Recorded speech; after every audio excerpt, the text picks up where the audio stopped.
it's me again. So today ang gagawin natin ay jumping counts. Para sa mga beginners, gagawa tayo ng 5 repetitions, 10 counts. Kasi hindi nyo kayang gawin yung 50 counts na dire-diretso. So, ang gagawin natin ay 5 repetitions, 10 counts. Okay, let's start. Okay. So, position. Okay. 1, 2, 3, 4, 5, 6, 7, 8, 9, 10. Then rest. Magre-rest kayo, okay? Kasi nakakahinga, lalo na kapag hindi kayo sanay. Okay, rest.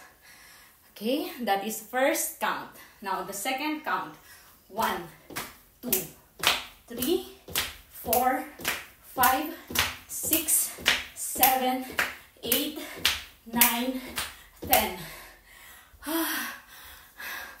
Diba? Pero ang sarap ng pakiramdam.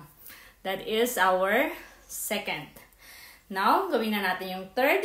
10 again. So, mas okay kapag nag-stop tayo. After 10 counts. Okay? 1, 2, 3, 4, 5, 6, 7, 8, 9, 10. Tapos na yung ating third. O, diba? Kapag dire-diretso, hindi nyo talaga kakayanin. Okay, gawin na natin yung pang fourth. Fourth na ba? Okay. 1, 2, 3, 4, 5, 6, 7, 8, 9, 10. Oh, diba? Nakakahingal talaga. So, pwede nyo itong gawin 100 times ng paunti-unti. Okay? Huwag nyong bibiglain lalo na kapag hindi kayo sanay. Okay, last. Last na.